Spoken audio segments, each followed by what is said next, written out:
Bueno, nosotros vamos a continuar con nuestro debate y lo vamos a empezar, si os parece, presentando a las voces nuevas que tenemos aquí esta noche, que son Carmelo Encinas, buenas noches. Buenas noches a todos. Pablo Iglesias, bienvenido, buenas noches. Y Fernando Berlín. Si os parece, vamos a continuación a ver un vídeo que tiene mucho que ver con nuestro debate de a continuación, que no es otro sino la educación y la subida de tasas en algunas comunidades, mientras que en otras se congelan. En mi universidad, que este año el nivel de gente que se dejó la carrera a mitad de curso pues aumentó un 50%. Un 27% en un curso completo de 60 créditos son alrededor de 400, algo más de 400 euros de subida. El crédito está a 21,32, que claro, por los 60 créditos que es un curso entero de un grado universitario se ponía en unos 1.230 euros. Ahora se pondría en unos 1.600 euros. Son tres historias, pero representan a los cerca de 7.000 alumnos en riesgo de perder el curso por no poder hacer frente a las tasas universitarias. El caso de la Comunidad de Madrid es especialmente complicado. Con la subida del 20% anunciada esta semana, las tasas se han elevado en la comunidad un 68% en los 2 últimos años.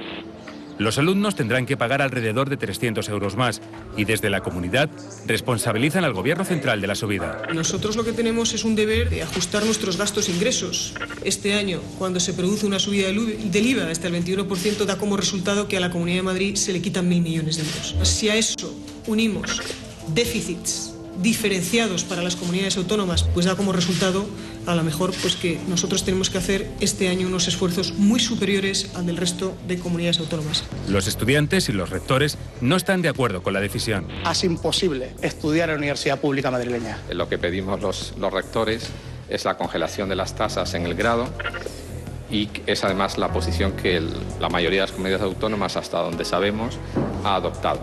Aún así, la situación se complica para muchos jóvenes españoles. Según el diario El País, este curso se han denegado 40.000 becas más, se han concedido 10.000 becas menos y se han presentado 30.000 solicitudes más. Por eso también preocupa en algunos sectores la Ley LOMCE. Después de un caldeado debate en el Senado... Debo entender, señorías, que el ejercicio de ignorancia palmaria sobre el contenido de la ley que han exhibido la mayor parte de los oradores obedece. Señores diputados, Obedece a pereza un momento, señor mental ministro. y falta de deseo de... Señor ministro. PSOE, CiU, PNV e Izquierda Plural firmaban un acuerdo esta semana para derogar la ley en cuanto lleguen al gobierno. Consideran que va contra la educación pública y es clasista. Ahora el gobierno hace reformas y la oposición promete una contrarreforma. Bien, el primer análisis será de Pablo Iglesias, pero lo será después de unos minutos de publicidad. Volvemos enseguida. Hasta ahora mismo.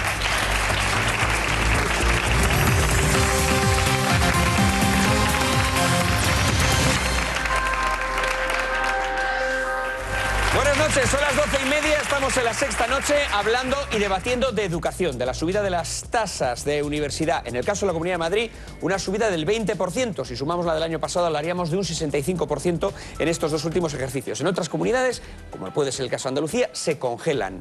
Pablo. ¿Me vas a permitir, Iñaki, que haga una referencia a la entrevista que le has hecho al señor Verde, que he seguido muy atentamente? La verdad es que cada vez que habla un publicista muere un politólogo. Voy a recomendar a todos los espectadores que nos ven que sigan una serie que está en esta cadena que se llama Juego de Tronos. Es maravillosa. Decía el señor Verde que soñar es poder. Y hay una escena en esta serie en la que Cecil Lannister se enfrenta con Meñique. Meñique le dice, el conocimiento es poder. Y le demuestra Cecil Lannister que el poder es poder. Y el poder en Estados Unidos los tienen las empresas, que son las que controlan los partidos políticos. Exactamente igual que aquí. Y lo que va a ocurrir en la educación dentro de muy poquito tiempo es que también esté en manos de las empresas, que son los que tienen en poder. Los datos hablan por sí mismos. En la Comunidad de Madrid un 65% es la cifra que marca la subida de las tasas, solamente en este año 300 euros de media con respecto al anterior.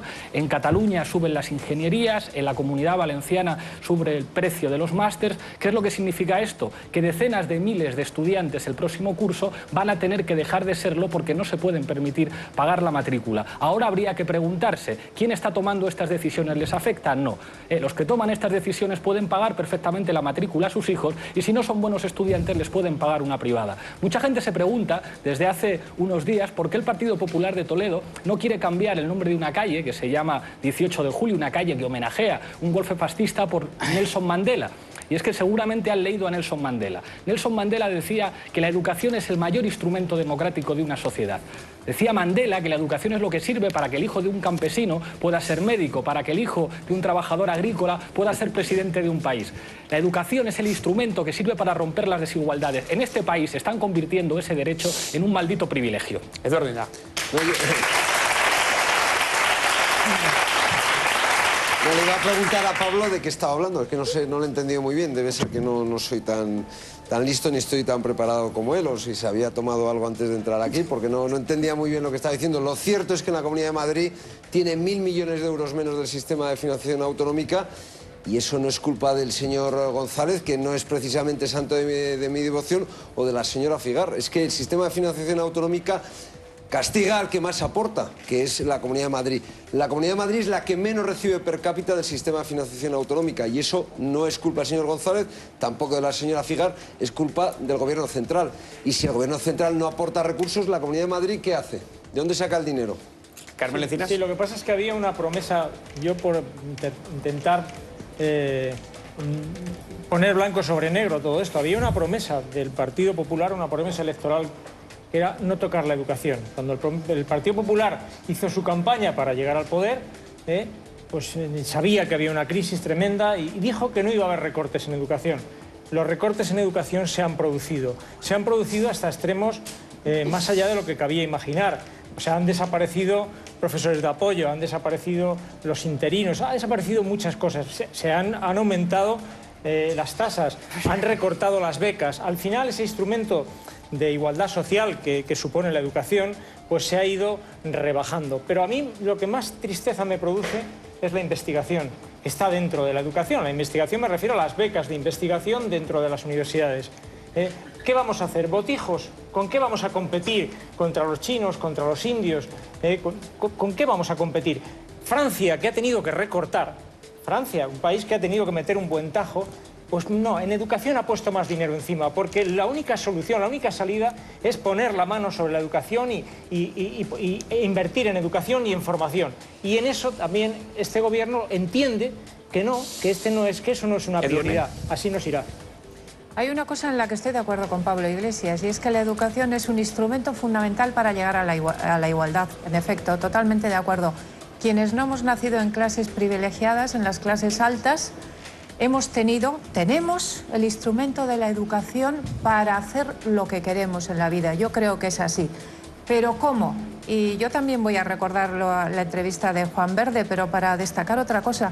Juan Verde ha dicho dos cosas que son características de Estados Unidos y lamentablemente muy diferentes a España. Ha dicho, es muy importante que los jóvenes sientan la importancia de la meritocracia. Es decir, ¿qué es meritocracia?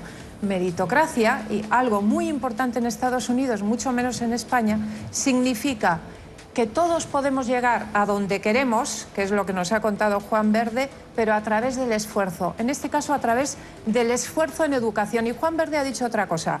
Barack Obama cree en el sistema público de educación y en las becas. ¿Pero qué tipo de becas? En Estados Unidos, en efecto, dan mucha importancia a las becas, pero a cambio de esas becas exigen un enorme esfuerzo. ¿Y qué es lo que hemos tenido en España? ¿Qué estamos teniendo en España?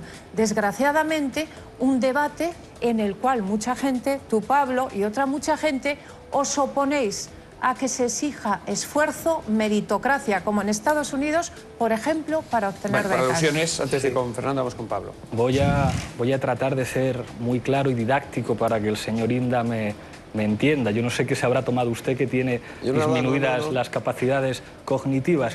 Creo que esto de la cultura del esfuerzo es crucial. Es el clásico argumento de... nos habla usted de Mandela, ha ido a Sudáfrica. Eduardo, vamos a permitirle, por favor, que acabe. Ha utilizado el nombre de la gran Mandela en vano. El gran argumento de los conservadores a la hora de defender sus reformas educativas es efectivamente, como dice Edurne, la cuestión de la meritocracia y de los progresistas americanos, Pablo, como tú bien sabes. Claro, el problema, los progresistas americanos como Obama creen en el esfuerzo. A ver, vamos a escucharle a Pablo Iglesias, no le vamos a interrumpir, ¿de acuerdo? Por desgracia, es el único país desarrollado del mundo sin un sistema sanitario decente y en el que las clases más humildes lo tienen más difícil para ir a la universidad. Pero no hablemos de Estados Unidos.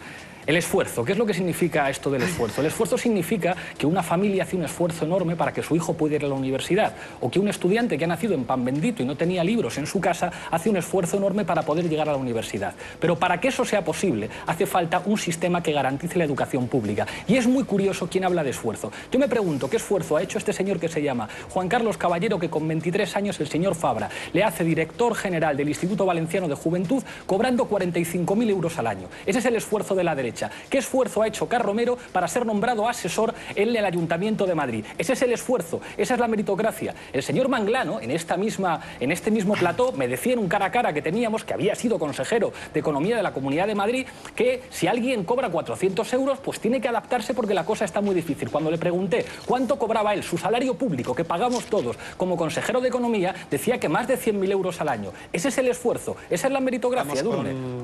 Francisco Maronda. No, es que es un debate muy cómodo, ¿no? Porque donde la demagogia y la gente aplaude de los televisores y dice, sí, sí, no, demagogo, ¿no? Ya lo sabes, que te lo digo con todo el respeto y el cariño, ¿no? Pues sacas a Mandela, hablas de la meritocracia en Estados Unidos, es lo que te gusta o no te gusta, sacas la sanidad pública. A mí, cuando se habla de estas cosas, me gusta que se hable de todo el paquete, de todo. No, me gusta de Estados Unidos esto no me gusta. Fuera de aquí, tú lo sabes muy bien, porque has estado en la Universidad de California, en la de Cambridge, en la de Suiza, no sé si en la de Moscú has estado, chico, no sé si has sacado títulos en todos, creo que no, pero está muy bien que hagas ese recorrido, ¿no?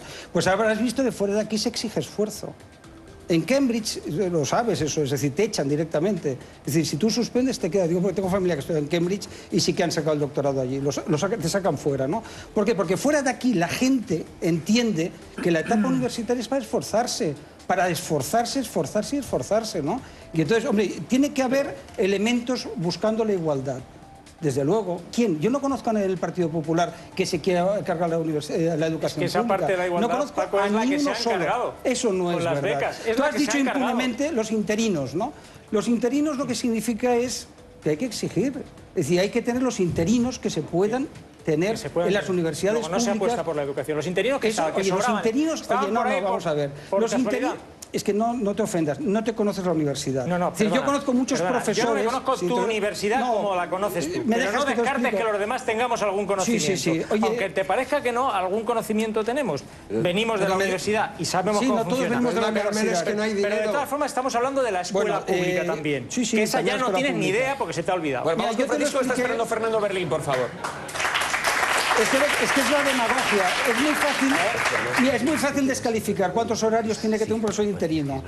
Es decir, claro, explícame, ya que sabes tanto, cuántos profesores trabajan solamente 4 meses al año. Todos los profesores interinos que había, déjame que te diga, todos los profesores interinos que había, todos los profesores de apoyo que había, todos esos sobraban. ¿Dónde te han dicho que todos los han echado? ¿Dónde te han dicho eso? Porque eso es falso. Eso no es verdad, no es cierto. En la universidad pública hay un montón de profesores. Si se manifiestan en masa, amigo. Oye, de verdad. Es que yo diría que no. O sea, es que no discutas lo que es irrefutable. No discutas lo que no es verdad. Que estás discutiendo lo que no es verdad. Dime una cosa. No han echado interinos. Oye, en mi universidad, en la Complutense, ¿cuántos interinos hay?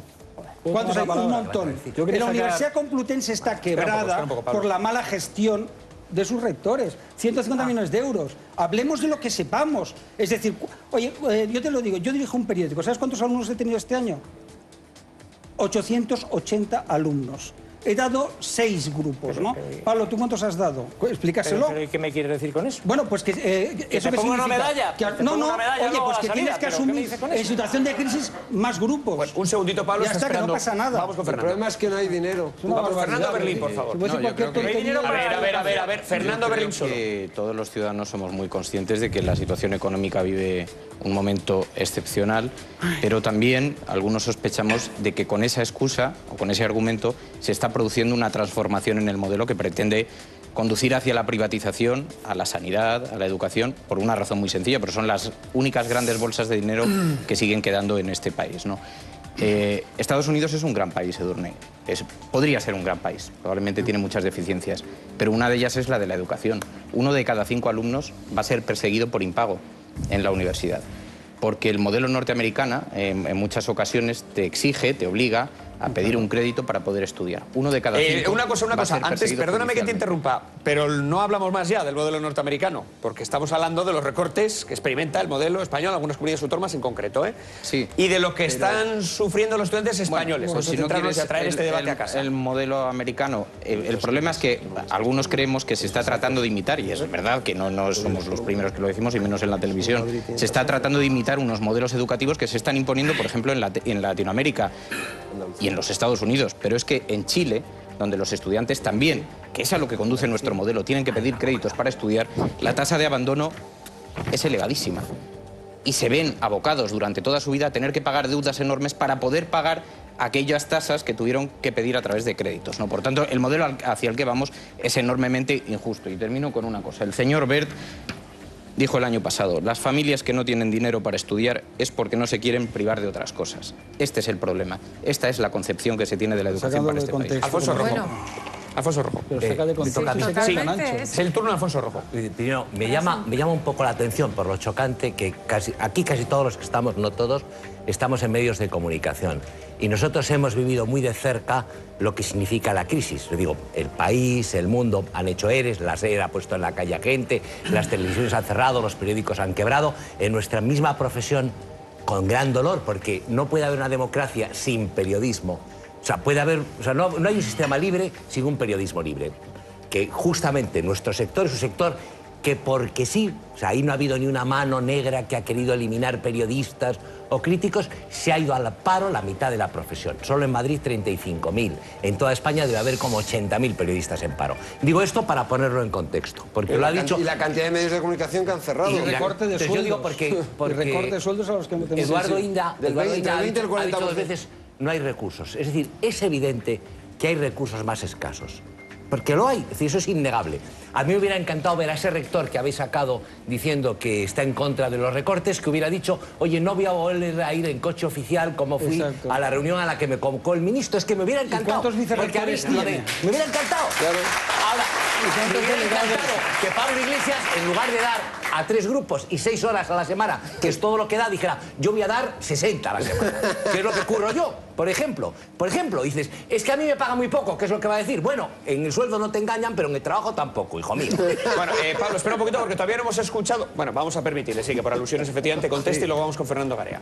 Si alguien, esto va por Maruenda, tiene un contrato a tiempo parcial y da más de 3 grupos de 6 créditos cada uno, estaría actuando en fraude de ley. No. Yo no lo diría en un programa de televisión. Lo que debería hacer la universidad es convocar otra plaza. Y para demagogia, la de ciertas portadas de periódicos. Yo creo que los datos hablan por sí mismos. En la Universidad Rey Juan Carlos, que creo que es en la que tú das clase, han anulado este año la matrícula 815 estudiantes. Y los datos que nos dan las 6 universidades públicas madrileñas es que más de 7.000 estudiantes no se podrán matricular el próximo año.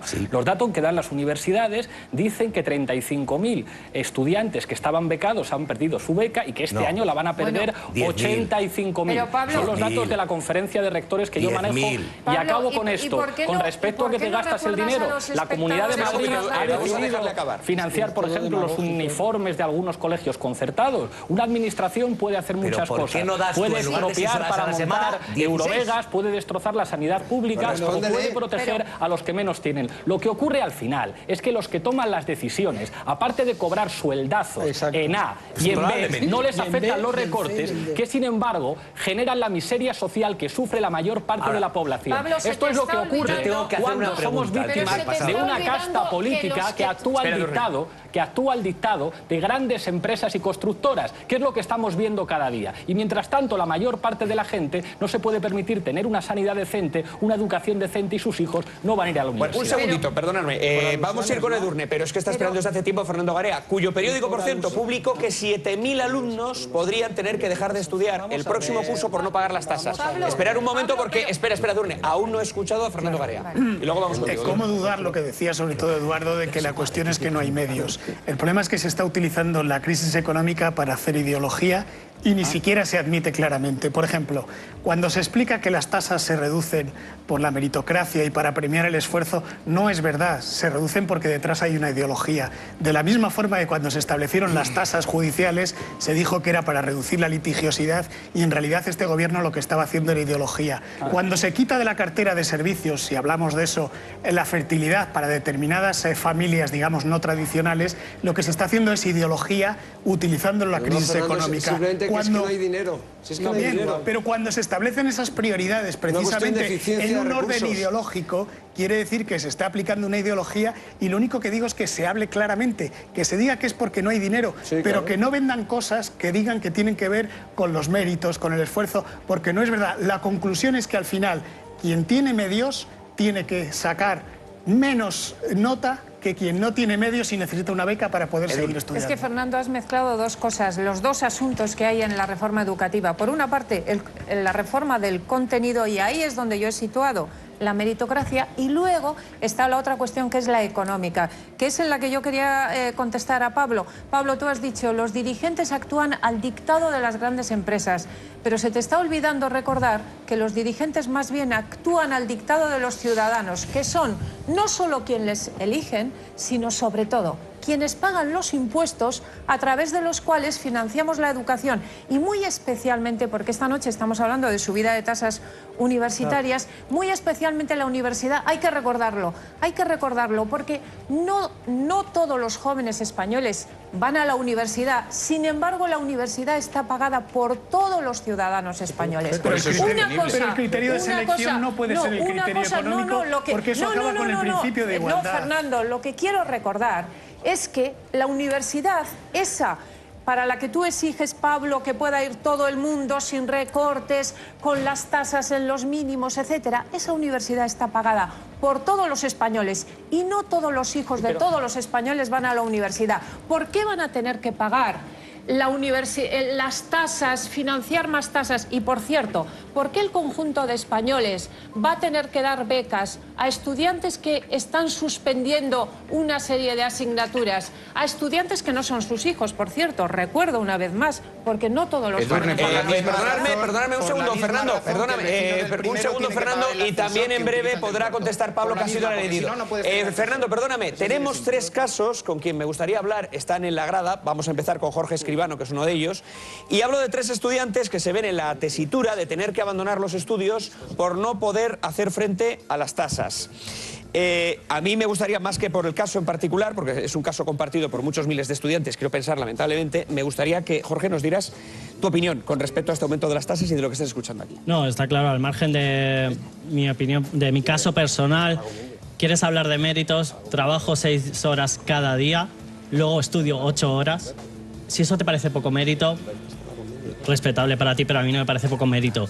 ¿Qué pasa? Si tengo que trabajar 6 horas, luego mis 8 horas de estudio a lo mejor no cuenten como la de alguien que sus padres se pueden permitir que esa persona no tenga que trabajar y puede dedicarse solo a estudiar.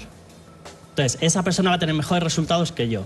Eso de mi caso, lo único que le quería decir. Entonces, lo de los méritos... No necesariamente. Lo de los méritos... Como te diriges a mí, te diré que, por ejemplo, mis alumnos de grupos online, que están todos trabajando, todos o prácticamente todos, han sacado unas notas bastante mejores que la media. Me está hablando de grupos online. Me está hablando de grupos online. Yo tengo que ir 6 horas presenciales cada día y luego ir a trabajar y sacar horas para estudiar. Tienen que preparar lo mismo los online. Tienen que estudiar. No, yo tengo que ir 6 horas presenciales, tengo que luego trabajar 6 horas y luego de la magia sacar horas para estudiar. Es decir, ¿tú crees que hay una discriminación entre aquellos alumnos que tienen la fortuna de vivir en familias bien situadas, que pueden dedicarse a estudiar, frente a tu caso, que para poderte pagar los estudios, pues tienes que trabajar, además de estudiar y dar un resultado? Es que simplemente por falta de horas ya hay un desequilibrio. Entonces, yo creo que hago bastantes méritos porque, pese a eso, yo ya voy a pasar ahora a quinto de medicina, pese a haber estado trabajando todos estos años. O sea, méritos hago. ¿Qué pasa? Si me pones más dificultades para poder pagar cada año mi matrícula y encima me pones más dificultades en las becas, porque, vale, efectivamente hay un agujero económico, hay que pagarlo, es por los errores que había el pasado, los tenemos que pagar los de ahora. Bueno, lo puedo llegar a entender que, vamos, me parece muy injusto, pero vale, yo lo pago, pero sube primero las becas y luego los criterios que pides económicos, que es lo que me parece muy fuerte. Te subo las tasas, pero los criterios económicos para conseguir becas se mantienen lo mismo. Es decir, que la familia que antes estaba fuera de los créditos económicos para conseguir beca, pero podían hacer frente a las tasas, ahora con esa subida de tasas siguen estando fuera del baremo económico que se pide, pero tienen que pagar mucho más dinero, que hablamos de 700 euros desde que empecé la carrera hasta este año, que lo que voy a pagar 700 euros más, 2.000 euros, 60 créditos, normal, sin repetir nada. No sé si alguno quiere contestarle a Jorge. No, yo quería preguntar, tienes una beca tú, ¿no? No, el año pasado me quedé fuera por medio crédito.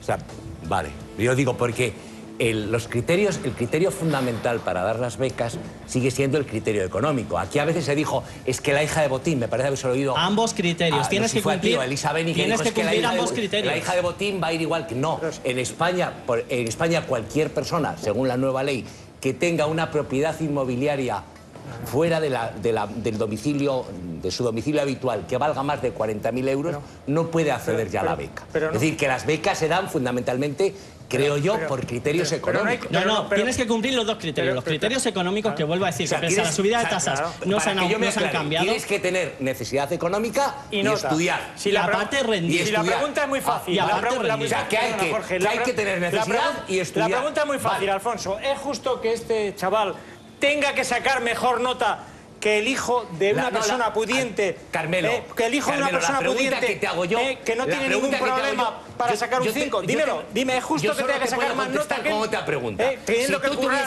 la pregunta, solo te puedo contestar con otra pregunta. Si tú, de tu dinero, tuvieses que pagarle una beca a una persona...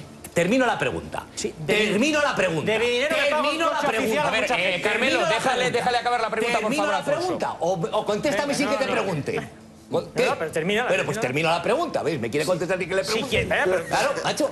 Vamos a ver, si tú de tu dinero, de tus ahorros, del dinero de tus hijos, del dinero que has juntado ahorrando toda tu vida, tuvieses que pagarle una beca a una persona y pudieras elegir, termino ya. Cállate, que te vas a meter la pata otra vez. Si tuvieses que pagarle una beca y tuvieses que elegir entre dos personas, las dos con el mismo grado de necesidad, elegirías para darle la beca al que más estudia o al que menos estudia. Es que esa no es la cuenta. Ah, no. Es que esa no es la cuenta. Es la tuya. Sí, esa es la cuenta es que de mi dinero... A ver, un segundo, por favor, Edurne. Si tiene una beca salario, Alfonso, déjale contestar a Carmelo, que luego quiere contestar. Es que no sabe, Carmelo. Quiere contestar Jorge. Por favor, Carmelo solo. Carmelo lo que sabe es que es de su dinero, que lo pongo, ¿sabes? Porque el dinero me lo saca el señor Montoro por todos lados, como a ti. Y a toda esta gente. Y a todos. Y a toda esta gente. Yo lo que quiero es que mi dinero lo prioricen. Y prefiero que a este señor le paguen la educación y que pueda terminar siendo médico, a que otros vayan con una nube de asesores alrededor a 50.000 Eso estamos de acuerdo. Alfonso, Carmelo, perdóname un poco. Alfonso, escúchame un poco, por favor, que te la va a contestar Jorge. Carmelo, si os parece, ya que tenemos al protagonista, a una persona que puede enfrentarse a la posibilidad de dejar de estudiar el año que viene por no acercarse a sus créditos. No, y es que además yo puedo contestarte perfectamente las tasas. ¿Cómo te dan la beca? Alfonso, escúchale, por favor. Escúchale, por favor. Te puedo contestar perfectamente a la pregunta. Si a mí no me dan la beca por medio crédito, que no creo que entonces sea que estoy rindiendo o que soy una persona que suspende, que es la tendencia que tienes a decir que es que se dan beca, ¿quién suspende? No, ya piden un 80% a todos los alumnos. De los créditos. Piden un 80% de los créditos. Sí. Y encima ahora, este año, recuerda que ahora piden un 5,5 para la matrícula, pero un 6,5, que parece que han cambiado ese matiz para engañarnos a todos, pero es que nos siguen pidiendo el 6,5 para las becas generales, que son las que en verdad te ayudan a estudiar. Perdonadme un poco, continuaremos con el debate de educación. Nos vamos a ir a publicidad, volvemos unos minutos aquí en La Sexta Noche.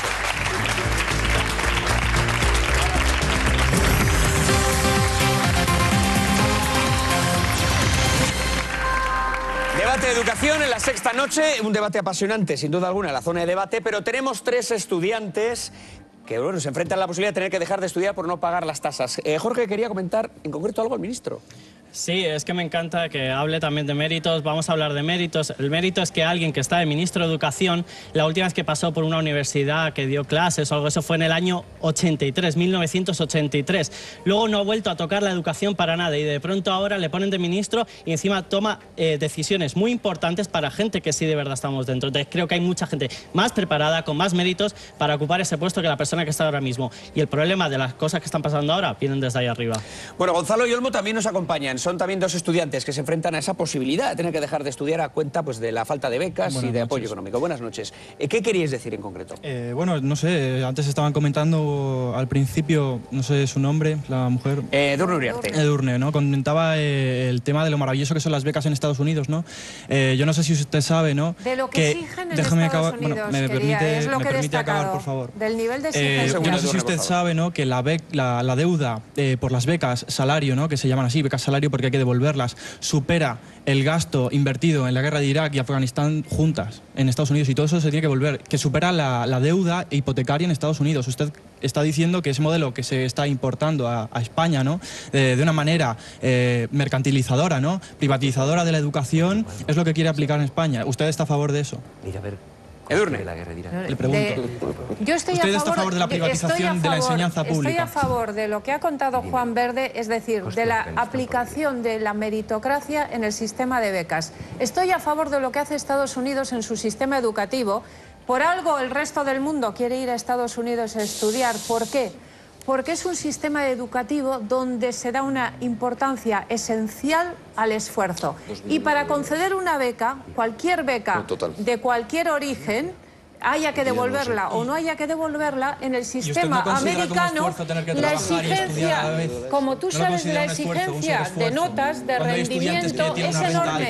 Vamos a dejarla acabar. Es lo que a mí me parece bien del sistema americano, que haya un gran nivel de exigencia, de esfuerzo para conceder una beca. Te preguntaba, nuestro estudiante, si no crees que estudiar y trabajar no es mérito suficiente. Le pregunto eso. ¿Usted cree que eso no es así? Sí, por supuesto. Porque yo creo que los tres hemos tenido que trabajar, cuando tengo un estudiante que no solo estudia, sino que además trabaja al mismo tiempo, mi admiración, desde luego, es doble por el estudiante. Eso no hay duda alguna. Pero con la admiración no le dan la beca, ¿no? Por zanjar un momento el tema de Estados Unidos, hay una cuestión bastante relevante. Pero me gustaría que lo posible nos centráramos en los problemas de los estudiantes de aquí. Por resolver la cuestión de Estados Unidos hay un problema dramático, fundamental, que es el de la prostitución estudiantil para pagarse los créditos de las carreras universitarias. Yo de momento no quiero que mi hermana tenga que hacer la calle para pagarse una carrera universitaria, ¿vale? Pero por centrar un poco la cuestión en torno al tema de las becas aquí y demás, yo por lo que plantea el ministro Wert y por lo que plantea cierto sector periodístico, me suena como a que aquí en este país, antes de estas reformas que ha habido, estos ajustes, ha habido una situación de fiesta, de barra libre, por así decirlo, en la que hemos participado todos. Y yo creo que esto está bastante alejado de la realidad. Si nos volvemos a la vista un poco atrás, en 2011, vemos que España es un país donde solo el 23% de los alumnos tienen beca universitaria. Donde España es el país, en 2011, el 10º país de la Unión Europea con las tasas más caras de la Unión Europea. Cuando en la Unión Europea hay 8 países que tienen que no tienen tasas de matriculación, que tienen los estudios universitarios gratuitos. Finlandia, Suecia, incluso Grecia, vaya. Es decir, que hay ejemplos de países sin ningún tipo de tasas para acceder a la educación. Yo es que lo que oigo de verdad que me asombra. Fuera de aquí son muchísimo más exigentes. Preocupaos de mirar cuál es la tasa de estudiantes universitarios en Finlandia, comparada con la española. Esto es Finlandia, esto es España. Esa es la diferencia, ¿no? Fuera de aquí, en Alemania, las exigencias son brutales, es que lo he dicho antes. Es que, claro, yo entiendo la visión... En alemanes no hay tasas universitarias. No, te he dicho, las exigencias en Alemania son brutales. Sí, te echan directamente... Se exigirá. Oye, ¿me dejas acabar de hablar? Pero es que no se pagan. Oye, es que de verdad... hablar vosotros que sabéis... Perdóname, Fernando, vamos ahora contigo. Te he dicho Finlandia, te digo Holanda... Bueno, te digo, en Alemania no se pagan tasas. Oye, eso ya te lo expliqué el otro día, que a lo mejor tú no lo sabías. Te lo dije, que si tú no coges en Alemania, si tú no sirves, seas rico o pobre, no vas a la universidad. Es así de sencillo. ¿Esa es otra película? No, oye, es una... ¿Se pagan matrículas en Alemania, sí o no? No. Claro que no se pagan, si eso lo sabe todo el mundo. Pues es un buen modelo de tú lo sabes. Pues ya lo sabes. Pero elige el modelo. Oye, no, yo lo firmo. El modelo alemán, entonces, pero en todo, querido Fernando, en todo. Porque a ti te gusta elegir la cosita que te guste de cada caso. Modelo alemán. Pero a ti también. Sea quien sea tu padre, sea... No, yo me gusta el modelo español mejorando. Esa es la diferencia. Mayor en Alemania. A ver, un momento, todos a la vez no, perdonadme un poco. Un segundo, por favor, Carmelo, vamos a permitirle acabar. Sí, yo estoy un poco cansado de que los estudiantes que recibimos becas se nos acuse de vagos, se nos acuse de que nuestra carrera cuesta 5 cañas. Me parecen cuestiones que quedan un poco alejadas de la realidad y fuera de la realidad, más cuando se sabe que en este país la gente que tiene beca, los estudiantes con beca universitaria, tienen un aprovechamiento de los estudios universitarios un 15% mayor que los que no tienen beca. Es decir, que la beca no es una concesión, un regalo de caridad, que es un instrumento de cohesión social y de democracia. ¿Sí? Es que para mucha gente, para mí, por ejemplo, que tengo... Si yo, por ejemplo, tengo una unidad familiar de 3 personas con menos de 11.000 euros de ingresos al año, yo necesito tener la beca porque obviamente yo no puedo pagarme una matrícula que el año que viene se me pondrá en 1.600 euros. Es decir, y por la nueva regulación del decreto de becas de BERD, pues probablemente por suspender una única asignatura la pierda, porque se me exige un 90% de crédito matriculados. Tú lo sabes que no. Es lo que plantea el borrador del decreto. No, tú sabes que no. Vale más del tanto por ciento que se exige. Hay asignaturas que te piden el 80%. Muchas carreras, como la mía y como la de mi compañero, tenemos simplemente una asignatura que, quedándonos esa, ya es más del 20% del resto de créditos. Es decir, y te Jorge, quedas sin beca. suspendiendo una asignatura perderías la beca. Hay asignaturas que son muy grandes y suspendiendo esa, que encima si es muy grande, más créditos, es más difícil, suelen ser más difíciles, por lo tanto más fácil de suspender. Pero, pues suspendiendo esa, te quedas sin beca. Antes Alfonso Rojo os ha hecho una pregunta que a mí me parece muy importante. ¿Qué nota os exigieron de entrada en vuestras facultades respectivas? Y digo esto porque, como todo el mundo sabe, dependiendo de cuál sea la carrera universitaria, exigen determinada nota que puede ser un notable hasta un sobresaliente. ¿Alguien ha visto movilizaciones en nuestro país? No, pero no, claro. Por motivos económicos, sí, Fernando, déjame acabar. Esto no es una trampa. Esto no es ninguna trampa. Ha habido movilizaciones en nuestro país contra las carreras universitarias que exigen más de... Si es que la nota se la exigen a... Vale, un momento, Carmelo, vamos a dejarle, por favor, vamos a dejarle a Jorge que conteste y me voy a la mesa. Es que es muy tramposa la nota que pedían... Por favor, Fernando. La nota que pedían era 8 largo, yo tuve 9,6, pero la diferencia es que yo venía de estar en una educación pública que no tenía que pagar absolutamente nada, entonces no tenía que trabajar, podía estudiar y saqué mi 9,6. El problema viene cuando yo me tengo que poner a trabajar para pagar mi carrera, que entonces es cuando no llego a los mínimos establecidos, pero es porque tengo que trabajar. Fernando Berlín. Sí. Luego hay un asunto que ha dejado Edurne Uriarte, que además se está utilizando en otras materias que no solamente están relacionadas con la educación, pero que lo que sea que es en el ámbito de la educación. ¿Por qué todos los ciudadanos vamos a tener que pagar en los estudios de algunos, ¿no? A mí me parece una pregunta dramática, porque precisamente lo que hace sostenible la educación y la sanidad es que lo paguemos entre todos. Porque si no, de lo contrario, te pregunto, ¿por qué todos los ciudadanos tenemos que pagar la Iglesia, por ejemplo? Pues no lo pagas. Pablo Iglesias. ¿Y por qué a las ONGs? ¿Y por qué hay que pagar a las ONGs entonces? Con ese argumento tan demagógico. Vamos con Pablo Iglesias, por favor. Esa parte que es que no todos los pagamos. Vamos contigo, Eduardo. Es que yo creo que se pone una crucecita. Vamos ahora contigo. Yo creo que hay que pagar. Creo que yo sí lo creo.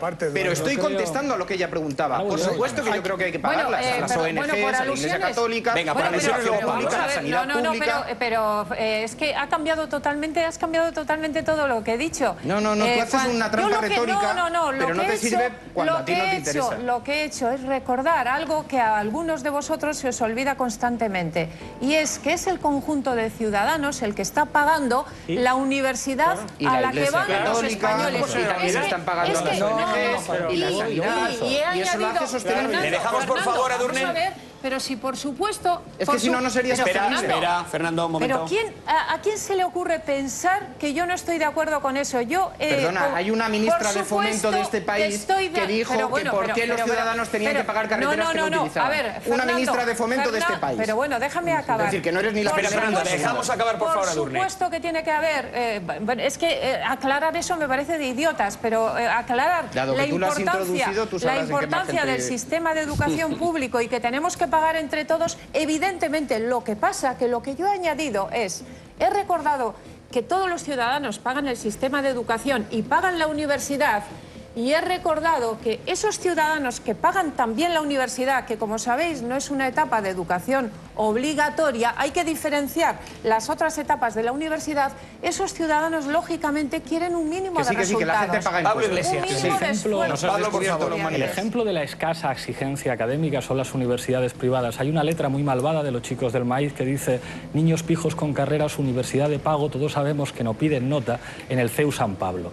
En Finlandia, por ejemplo, lo que ocurre es que la educación es gratuita desde los niveles primarios hasta el nivel universitario. Si la educación es gratuita para todos, yo soy el primero que exigiría que tiene que haber altos niveles de rendimiento académico para poder estudiar, pero la derecha no se ha creído eso jamás. Y tú decías que la gente no quiere pagar la universidad. Claro que la gente quiere pagar, tener buenos médicos, tener buenos ingenieros. Déjame acabar, yo no te he interrumpido, Edurne, pero yo no te interrumpo a ti. Yo cuando tú hablas, Edurne, tomo notas, Edurne. Espera un poco, pero luego tendrás opción. Después puedes decir que yo he tergiversado lo que quiera. La gente está encantada de pagar buenos ingenieros, buenos médicos y buenos maestros. Igual lo que no querrían pagar son los sueldazos públicos de escándalo que cobran en el Consejo de Ministros y que además se llevan lo otro en B. La clave la has planteado tú con los impuestos. Somos el país con mayor presión fiscal sobre los salarios, sobre los que menos tienen.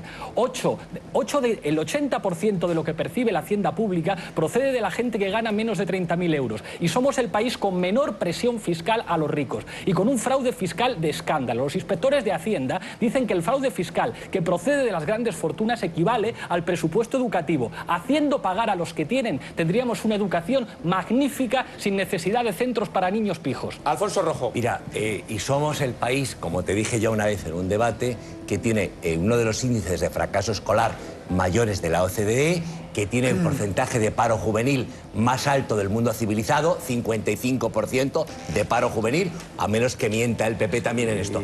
Y tú eres uno de los que de forma más vehemente se ha opuesto justo a lo contrario de lo que dices. Tú te opones a las reválidas. Tú te opones a que el Estado, en un determinado momento, coja a los niños pijos de los colegios privados o de las universidades privadas y los pase por el mismo tamiz. Y les meta por el mismo agujero que entran los niños pobres, que lo hacen con todo su esfuerzo. Ya que sacas ese tema, también somos un país... Yo entiendo que es imposible terminar... Sí, por favor, le dejamos... Fernando, le dejamos acabar a Alfonso, por favor. No, vamos a ver, que lo lógico, todos los que os oponéis a las reformas que se quieren implantar en la nueva ley, os oponéis, entre otras cosas, y a este hombre se lo he oído 30 veces, a la reválida. Hay que imponer criterios de selección que aplica el Estado a todos los ciudadanos. Dice Fernando, por favor, con un gran fracaso escolar, también por decirlo somos un suavemente, país... me parece muy difícil de sostener a la cara de estudiantes como Jorge, que estudia y trabaja, que hay que fomentar el esfuerzo porque él pierde la beca porque no se esfuerza lo suficiente. En Estados Unidos me parece que es muy difícil de sostener. Y en segundo lugar, volvemos al argumento de otras semanas. Quien tiene medios económicos puede seguir estudiando sacando un 5, quien no tiene medios económicos tiene que sacar hasta un 6,5. Eso me parece profundamente injusto. Una frase, por favor, Pablo. Que todo el mundo sea el 5. Esto es, tú lo has dicho. Por favor. ¿Y por qué no me regalan medicina? Me gustaría ser médico. Una frase. Sí, lo dije cuando discutimos... Por favor, una frase. La reválida no solamente lo digo yo, lo dice el conjunto de la comunidad educativa y todos los pedagogos. Yo no te Alfonso, le escuchamos, por favor. Alfonso, escúchale a Pablo. Escúchale a Pablo. Escúchame a mí, por favor. Le dejamos a Pablo hablar. Estamos retrasando, por favor, el final de esta cuestión. Pablo. Te retratas, Alfonso. El informe PISA, que os lo expliqué el otro día, establece que en resultados de conocimiento el sistema educativo de este país supera al de Francia y al de Italia. El problema del fracaso escolar se refiere a los elementos de la evaluación. Lo que dice PISA es que el sistema educativo español estaba poco financiado. ¿Y qué hace el Partido Popular? Financiarlo menos todavía y subir las tasas universitarias. Bueno, vamos a centrarnos, por favor, a continuación